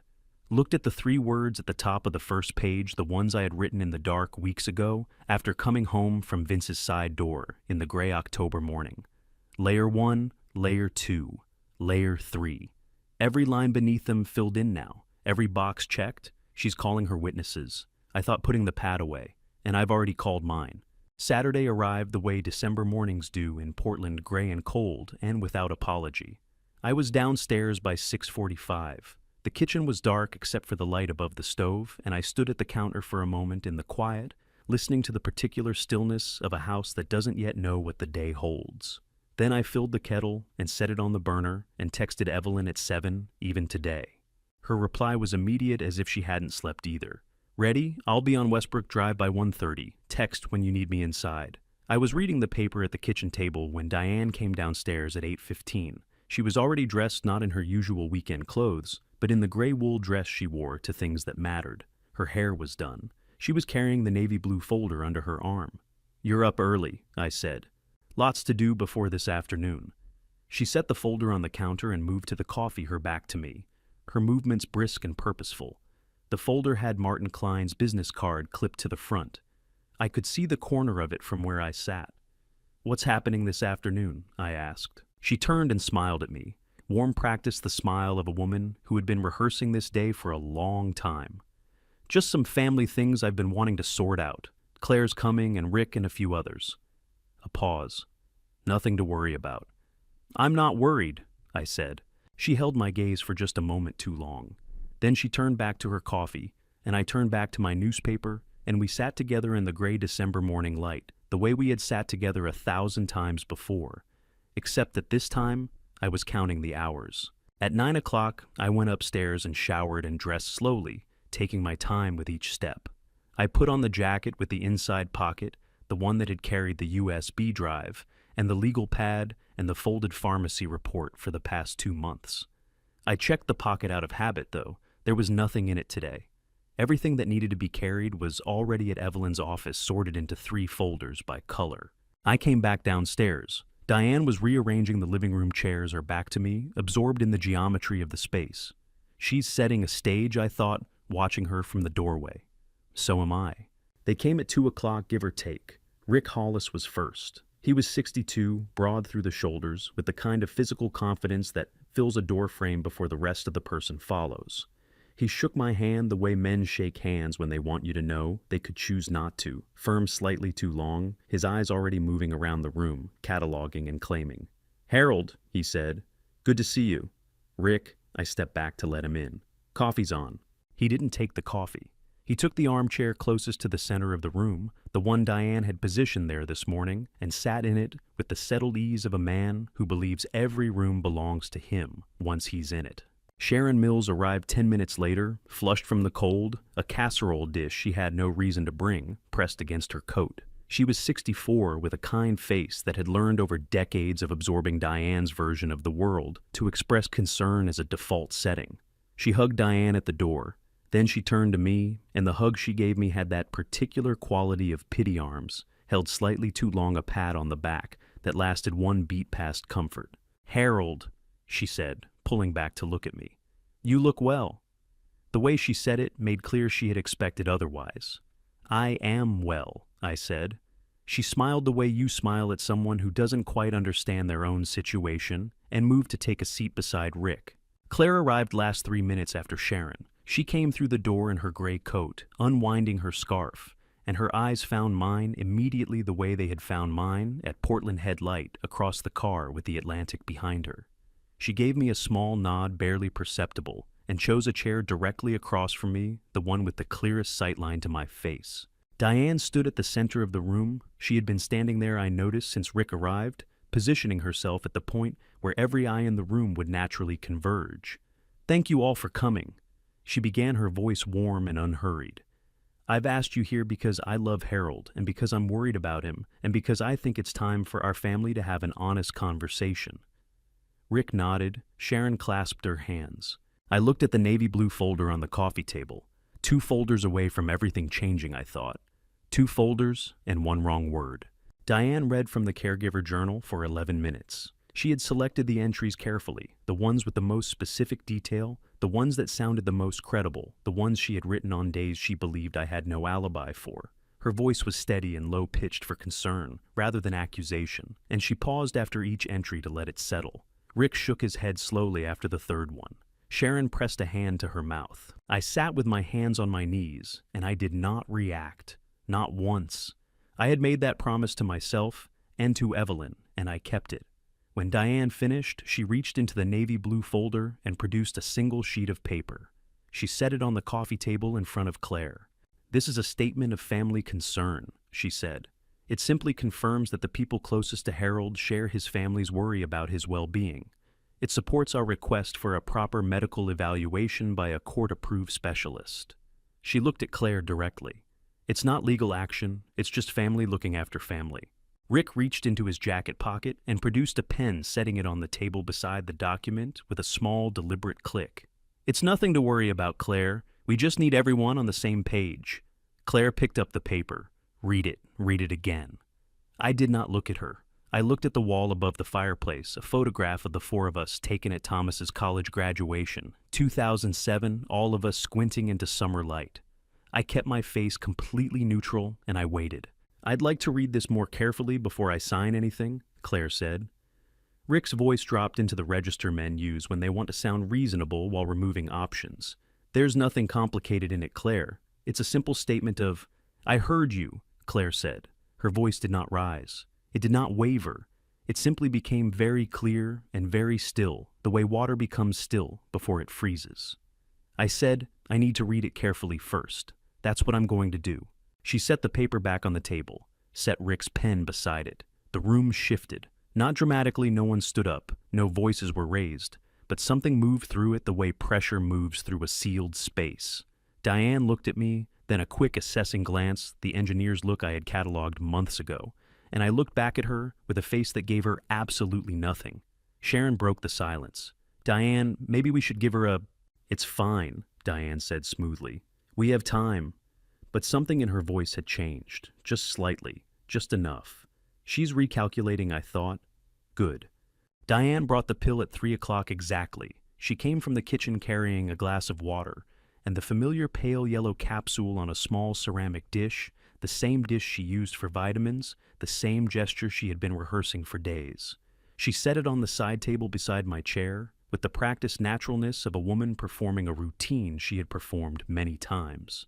Except, she had never done this in front of other people before. "Time for your afternoon medication, honey," she said, and her voice carried just enough gentle public care to make Rick nod and Sharon's expression soften into something that looked like confirmation. Frank Dorsey, who had arrived at the front door 6 minutes earlier with the excuse of returning a book he had borrowed 3 weeks ago, stood quietly at the edge of the room. He looked at the ceramic dish. He looked at me. He said nothing. I looked at the capsule. I looked at Diane. I looked around the room, Rick in the center chair, Sharon on the sofa, Claire across from me, Frank at the door, Diane standing over me with a glass of water.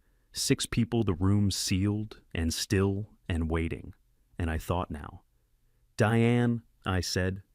My voice was calm and unhurried and carried to every corner of the room. "Before I take that, I have a question." She smiled. "Of course, honey." "Were you planning on the stairs first?" I said, "or the medication?" The room went absolutely silent. Not the silence of confusion, the silence of a held breath, every person in the room suddenly simultaneously not breathing. Diane's smile did not fall. It suspended, like a clock that has stopped mid-tick, frozen at the precise moment before it would have had to become something else. "Harold!" She began, her voice still smooth, still reaching for the register of patient concern. "Because the plan I found in your bag," I said, listed both options, stairs or meds, whichever comes first. "I want to make sure I understand which timeline we're on." The color left her face, not dramatically, not a sudden draining of blood, not a theatrical collapse, just a slow, quiet evacuation, the way light leaves a room when the sun moves. "That's—" She stopped. "Go ahead," I said gently. "You can't prove—" She stopped again, her jaw tightened. "You can't prove what the dosage was." She heard herself. I watched the exact moment she heard herself. "Thank you," I said quietly. That's the word I needed. I took out my phone and sent one text, "Now." 45 seconds later, the front door opened and Evelyn Hart walked in from the December cold 3 folders tucked under her arm, one red, one green, one yellow. Before I reveal what happened in that room, and trust me, nothing went the way anyone expected, leave a comment with just one word. What do you think Diane said when the folders hit the table? One word I'll be reading. "Thank you for staying this far." And a gentle reminder, some scenes ahead are shaped by fiction to carry a deeper point across. If you'd rather not continue, you can stop here, but if you do stay, I think you'll find it was worth it. Evelyn set the folders on the coffee table without a word of introduction. Red first, then green, then yellow, a clean row in the center of the table covering the statement of family concern Diane had placed there 20 minutes earlier. She didn't move that document out of the way. She covered it. Then she straightened up, looked at every person in the room exactly once, and said, "My name is Evelyn Hart. I'm Harold Bennett's attorney. I'd ask everyone to please sit down." Rick Hollis did not sit down. "Who let you in?" "Harold did," Evelyn said, without looking at him. 3 months ago, when he retained me." She opened the red folder. "Physical evidence," she said. 4 photographs recovered from a concealed compartment in a burgundy leather handbag, a compartment custom ordered at Leary Leather on Exchange Street on April 14th of this year, 6 months before Harold was aware of its existence. The order was placed in cash, no name given. She laid the photographs out on the table, face up. The transition plan 12 steps, typed with a completion target of December 15th. She laid that beside the photographs. And a handwritten note, Plan B stairs, or meds, whichever comes first. She paused. I believe we heard one of those options referenced approximately 4 minutes ago. The room was absolutely still. Then she opened the green folder. Financial evidence, a report from First Harbor Bank's fraud prevention specialist, confirming that the signature on a financial power of attorney, filed in August of this year, deviates consistently from Harold's authenticated signature by approximately 3 degrees characteristic of a practiced copy. 4 transfers totaling $340,000, structured in amounts under $90,000 to avoid automatic federal reporting thresholds. She set Maya's report on the table. And copies of every document instruction sent to the household accountant, including a demand to finalize property transfers without Harold's original signature, which the accountant refused. Diane said nothing. She was looking at the green folder with an expression I had never seen on her face before. Not anger, not calculation, but something that looked almost like the specific focus of a person, trying very hard to find the exit in a room that has no exits. Evelyn opened the yellow folder. Medical evidence, pharmacy records showing 3 cash purchases of digoxin, a cardiac medication. Harold is not prescribed on August 28th, September 19th, and October 14th. A laboratory analysis of a capsule. Harold did not swallow on December 5th, confirming digoxin at 0.25 milligrams, double standard therapeutic dose, with a documented dangerous interaction with Harold's prescribed metoprolol. She set Dr. Whitman's report on top, and an independent neurological evaluation, signed and dated December 10th, confirming Harold Bennett's cognitive function is fully intact. She closed all 3 folders. All 3 reports are from independent sources with no prior relationship to Harold. All original documents are in the custody of my office. Copies have been filed with Portland Police Department. She looked at Diane directly for the first time. "Mrs. Bennett, I'd strongly recommend you say nothing further without your own attorney present." For about 5 seconds, no one moved. Then Rick Hollis stood up. "This is fabricated," he said loudly and with the particular confidence of a man who has never needed to be right, only present. "All of this. You can't walk into someone's home and—" Evelyn reached into her bag and placed a single document on the table, notarized original seal visible from across the room. Vince Leary's signed statement notarized November 5th, attesting to the April 14th order. I have originals for every document in these folders. She looked at Rick with an expression of complete professional neutrality. You're welcome to examine any of them. Rick sat back down. Sharon Mills had both hands pressed over her mouth. Her eyes were bright and wet, moving from the folders to Diane to Harold and back like a woman watching a building come down that she had believed was solid. A small sound escaped her, not quite a word. "I didn't know," she whispered. "Diane, I didn't— You told me he was—" "Sharon." Diane's voice was sharp, reflexive, the voice of a person cutting a thread before it unravels further. Then she seemed to hear herself, and she stopped. Claire stood up from her chair and crossed the room to stand beside me. She didn't take my hand. She didn't say anything. She just stood there shoulder to shoulder with me, and that was enough. More than enough. Frank Dorsey reached into his coat pocket and took out his phone, opened an app. I have written records with timestamps covering every day in the Caregiver Journal from November 3rd through December 12th. He said to no one in particular to the room at large. Every day she says Harold was confused or forgetful. I can account for where he was and what he was doing. I have photographs. He held up the phone briefly. I'm prepared to provide all of it. The front door opened at that moment. Martin Klein stepped into the hallway, saw the 3 open folders on the coffee table, saw Evelyn Hart standing in the center of the room, and went very still. He set his briefcase down beside the door. "Ms. Hart," he said quietly, "I think I need to speak with you privately, at your earliest convenience." "My office, Monday morning," Evelyn said without turning around. 8 o'clock. Diane was sitting on the sofa now. At some point in the last few minutes, she had moved from the center of the room, the commanding position she had held for the entire afternoon, to the corner of the sofa. She sat with her hands in her lap, and she looked at the 3 folders on the table, and she said nothing at all. I looked at her. For a long moment, I just looked at the woman I had been married to for 43 years. "Evelyn," I said, "make the call." 2 officers arrived at 4:15. Evelyn had called Portland PD before she walked through my front door. The formal request had gone in the morning with the full hoe so attached, and the response had been coordinated in advance. This was not a 911 call. This was a prearranged law enforcement response to a documented case, which meant when the patrol car pulled up to the house on Westbrook Drive, both officers already knew the outline of what they were walking into. They were professional and quiet. One spoke briefly with Evelyn at the door. The other remained in the hallway. Diane stood when they came in. She smoothed her gray dress, the one she had put on that morning, for a day she had been planning for 3 years. She looked at the officer in front of her, and she said very clearly, "I understand." She didn't look at Rick. She didn't look at Sharon. She didn't look at Claire. She looked at me. It was a long look, 4 or 5 seconds, maybe more. And I had known this woman for 43 years, had read her face across breakfast tables and hospital waiting rooms, and the front seats of cars on long drives, and I could not read what was in that look. Not anger, not grief. Not the calculation I had grown accustomed to watching move behind her eyes. Something else. Something I had no name for, and would spend a long time not being able to name.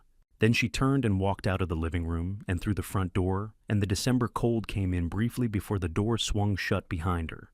The patrol car's lights moved slowly out of the driveway and down Westbrook Drive, and then the street was quiet, and the living room was quiet, and Rick Hollis was putting on his coat, and Sharon was crying softly into a tissue, and Frank was standing at the window with his hands in his pockets looking out at the empty street. Claire was still standing beside me. "Are you all right?" she asked quietly. I thought about that for a moment. The honest answer was complicated, and I was tired of complicated answers. "I'm still here," I said. She nodded the way she had nodded at Portland Head Light, like that was enough, like that was, in fact, everything. "Come on," she said. "Let me make you some coffee." We walked together into the kitchen, and I heard Frank follow us in, and outside the December dark was coming down fast and early, the way it always does in Maine, and the house was quieter than it had ever been. 3 days after the officers left Westbrook Drive, I sat in Evelyn Hart's conference room for the 4th time. The table was clean, no folders this time. They were in police custody now, logged and sealed, doing the work they had been built to do. Evelyn sat across from me with a fresh legal pad, and Claire sat beside me with her coat still, on the way she did when she wasn't planning to stay longer than necessary. "Here's where we are," Evelyn said, and she went through it the way she went through everything methodically, without softening it. "The DA's office has received the full file. Based on what's been submitted, we're looking at several counts. Forgery on the power of attorney, that's a Class C felony in Maine, up to 5 years. The structured financial transfers, $340,000 through fraudulent authorization, that's theft by deception, above $10,000, a Class B felony, up to 10 years. She paused. "The digoxin, purchasing a prescription cardiac medication without a prescription, administering it to a person, without their knowledge in a dosage that creates a life-threatening drug interaction, the DA is reviewing that as attempted murder, Class A felony, up to 30 years. Claire was very still beside me. "Martin Klein contacted my office Saturday evening," Evelyn continued. "He's entered into a cooperation agreement with the investigation. The guardianship petition documents become evidence against Diane rather than for her." A beat. Dr. Pierce filed his voluntary report with the Maine Board of Licensure on Sunday. He's acknowledged that he allowed himself to be directed by a family member to create documentation without independent clinical basis. His license is under review, but his cooperation strengthens the conspiracy charge significantly. "And Lena?" I asked. "She met with the investigator yesterday morning. Full cooperation, every email, every document, instruction, every phone call she kept records of. She's been told she's not a target of the investigation." Evelyn looked up from the pad. "She did the right thing eventually." "Eventually?" I said. "It counts," Evelyn said simply. She closed the legal pad. For a moment, the room was quiet, the kind of quiet that follows the end of something large. "Harold!" Her voice shifted, still professional, but with the particular directness she reserved for things that mattered outside of strategy. "You should know I've handled fraud cases for 22 years. I've never seen a private individual build a 3-layer evidentiary case of this quality without law enforcement assistance." She paused. "You did something very difficult very carefully under conditions that would have broken most people." I didn't know what to say to that. I looked at the empty table where the 3 folders had been. "He had help," Claire said quietly beside me. "He did," Evelyn agreed. She looked at me. "Are you all right?" I thought about that. The same question Claire had asked me in the kitchen 3 days ago, with the December dark coming in through the windows. "I will be," I said. "That's close enough for now." Thomas arrived at 4 o'clock on Sunday afternoon. He had driven up from Boston that morning, which meant he had been in the car with his thoughts for 2 hours, before he walked through my front door, and I could see the weight of that, in the way he moved, careful, contained like a man carrying something he hadn't figured out yet how to set down. He was 39, broader than I remembered from the last time I'd seen him in September, with the particular tiredness around the eyes that comes from not sleeping well for several days. He hugged me at the door, a real hug longer than our usual, and then stepped back and looked at me, the way you look at someone you've been worried about and are relieved to find standing. Claire had made beef stew, the recipe that had been our mother's and was now hers. The 3 of us sat around the kitchen table, the way we had sat around kitchen tables for 30 years. And for the first few minutes, we talked about the drive, the weather, the parking situation on Westbrook Drive in December. Then Thomas set down his spoon. "How long did you know?" he asked. "Since October 8th, I said. He was quiet for a moment. 2 months. You knew for 2 months and you didn't." He stopped, picked up his spoon, put it down again. "Why didn't you call me?" "Because I needed enough," I said. "One piece wasn't enough. If I'd called you in October with a photograph and a checklist, what would you have done?" A long pause. "I don't know." "You would have called her, or come down here and confronted her, and she would have explained it away and we'd have lost everything." I held his gaze. I needed all 3 layers at once. I needed it to be something she couldn't walk out of. Thomas looked at his bowl. At the table. At some point in the middle distance that wasn't in the room. "Did she ever—" He stopped again. His jaw tightened. "Was any of it real? The marriage, was any of it actually real?" It was the question I had been sitting with since October, since the night I found $50,000 from Gavin Shaw, dated March 2022, and a calendar notation that read, "Approach carefully." "I don't know," I said honestly. "I've stopped needing to know." Thomas looked up at me sharply, not angry, but surprised. "The people in this room are real," I said. "That's what I know. That's what I have." Something shifted in his face then. Not resolution exactly. More like the beginning of it, the first movement of a thing that would take longer to complete, but had finally started. Claire refilled his bowl without asking. He let her. Outside the kitchen window, the December dark had come down early, and the light above the stove made the room warm and small and exactly the right size. Frank was already on his back porch when I came through the gate on Wednesday afternoon. The chessboard was set up on the wooden table between the two chairs, the pieces arranged for a new game, a thermos of coffee sitting beside it with 2 mugs. He looked up when I came through the gate, nodded once, and poured the coffee without being asked. We sat down. He moved his king's pawn 2 squares forward. I mirrored him. For a few minutes, neither of us spoke. That was the thing about chess with Frank. It had its own language, and sometimes that language was enough. After the third move, he reached into the inside pocket of his coat and produced a spiral-bound notebook, about 60 pages covered in his neat, unhurried handwriting. He set it on the table beside the board. "Evelyn called me Monday," he said. "She said the investigators would need the original. I made you a copy." He tapped the notebook. "Every day from November 1st to December 13th. Date, time, what I saw or heard, who else was present if anyone. Photographs are on my phone. With timestamps, she has those already." I picked up the notebook, opened it to the first page. November 1st, 2025, 1:47 p.m.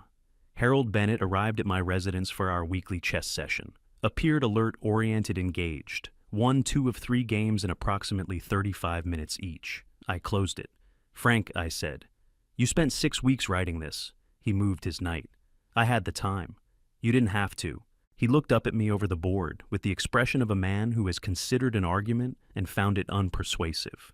"You're my neighbor," he said.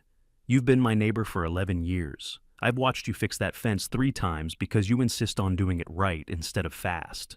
He picked up his coffee mug. "A man who fixes a fence that carefully deserves someone who writes things down carefully." He took a sip. "Your move?" I looked at the board for a moment. Then I moved my bishop. We played for an hour and a half. He won the first game, I won the second and third. The December afternoon went gray and then dark around us, and at some point, Frank brought out a blanket from inside and draped it over the back of his chair without offering one to me, which was exactly the kind of thing Frank did. When I stood to leave, I tucked the notebook inside my jacket.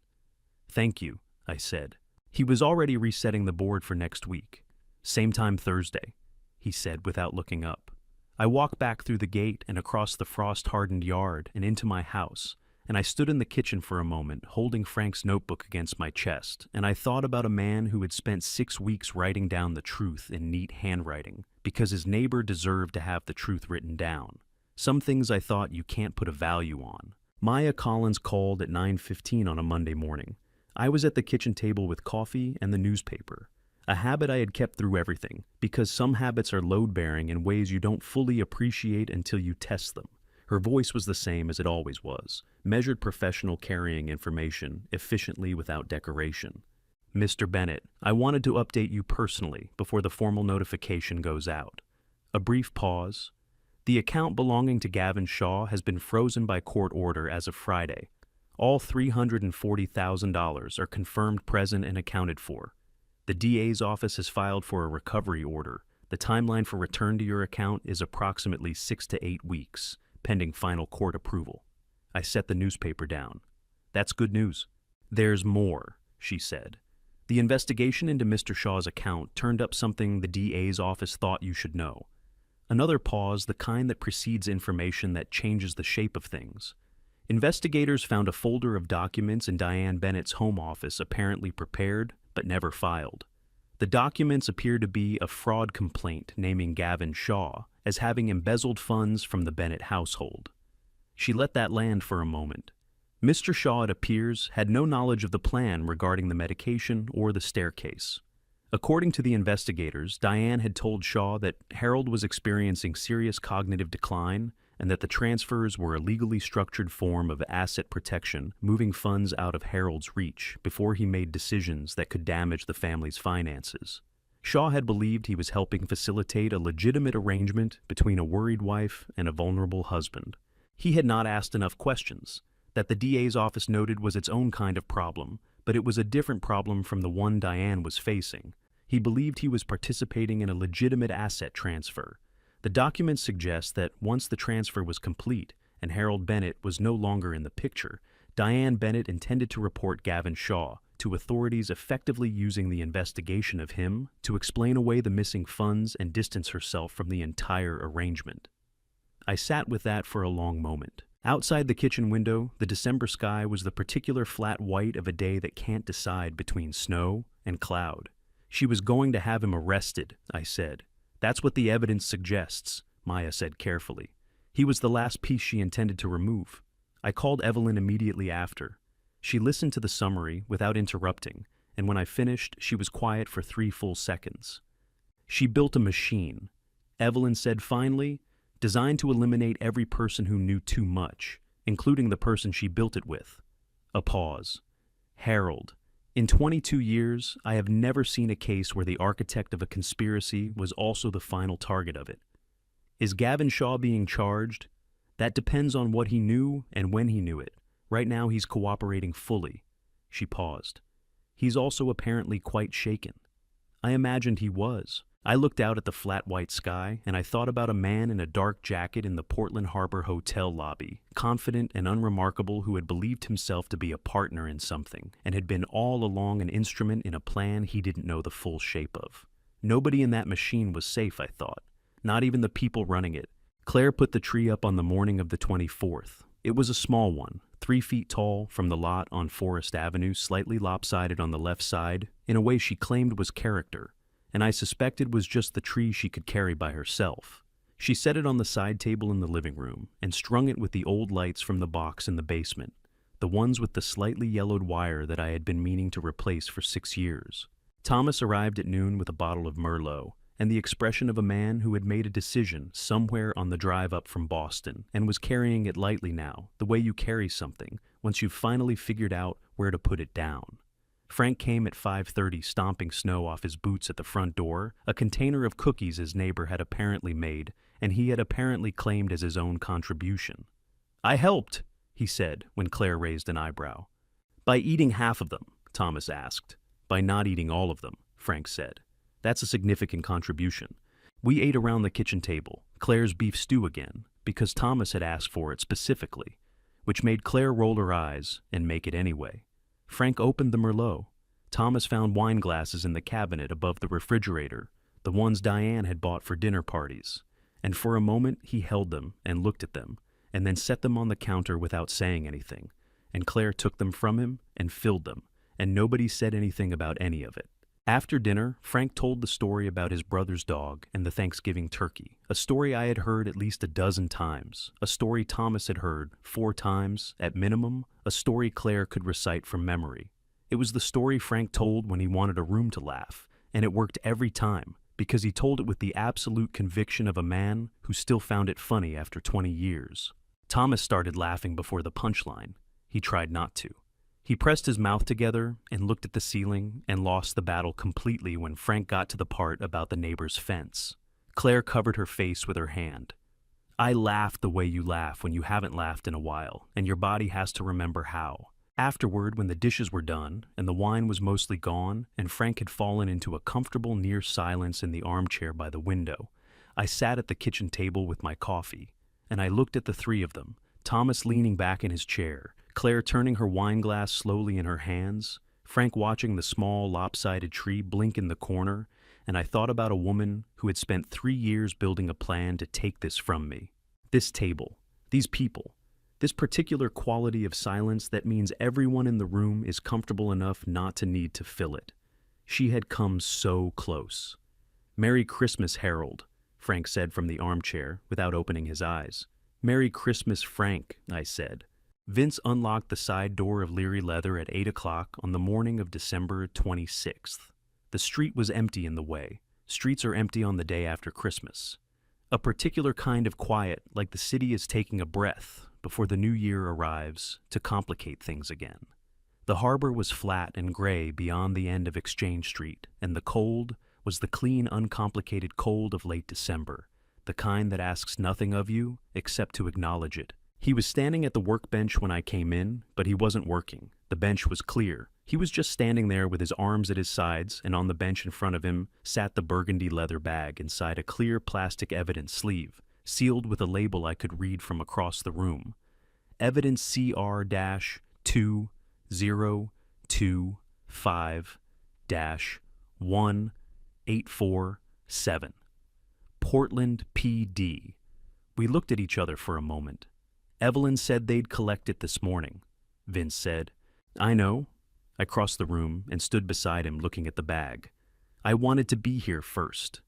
We stood in silence for a moment, the two of us in the bag between us and the smell of leather and old wood that had been the smell of this room for 26 years. I almost didn't call you, Vince said quietly. When I found it, I almost just put it back, told myself it was none of my business. I looked at him. What made you call? He was quiet for a long moment. I kept thinking about what it would look like if I didn't. If I put it back and you... He stopped. I kept thinking about it. He picked up his coffee mug from the corner of the bench, turned it in his hands. I'm not a brave man, Harold.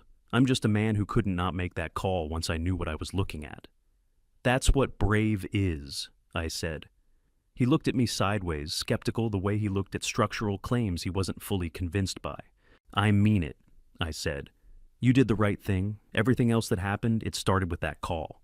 Vince set the coffee down. He picked up a clipboard from beside the bench and handed it to me, the receipt for evidence transfer, my name at the top, a line for my signature at the bottom. I signed it and handed it back. We stood there a moment longer. You doing all right? He asked. Better than I was, I said. Getting there. He nodded. That was enough for him. I walked back out through the side door into the December cold, and I stood on the pavement and looked through the front window of the shop at the burgundy bag and its clear evidence sleeve sitting on the workbench under the lamp.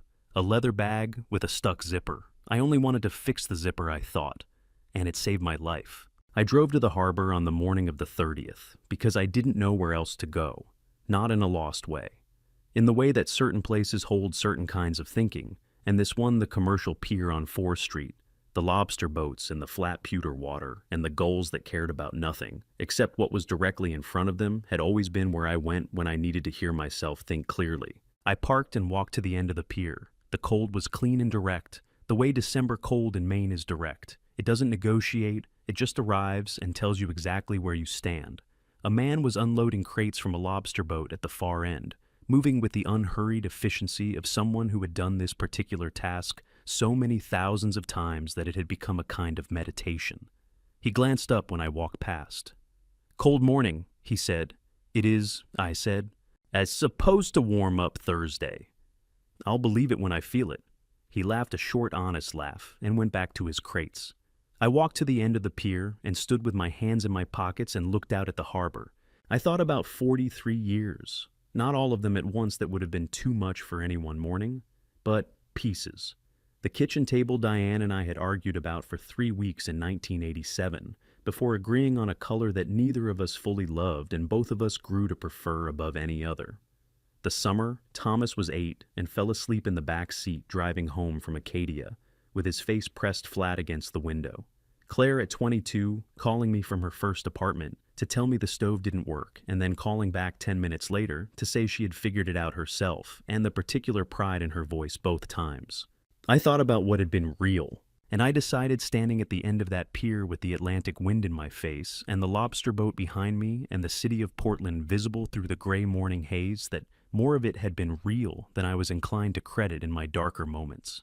Not the last 3 years, but before that, there were decades of ordinary life that had been exactly what they appeared to be, and those decades had produced Claire and Thomas, and a house I knew by feel in the dark, and a neighbor named Frank who wrote things down in a spiral notebook because he thought the truth mattered.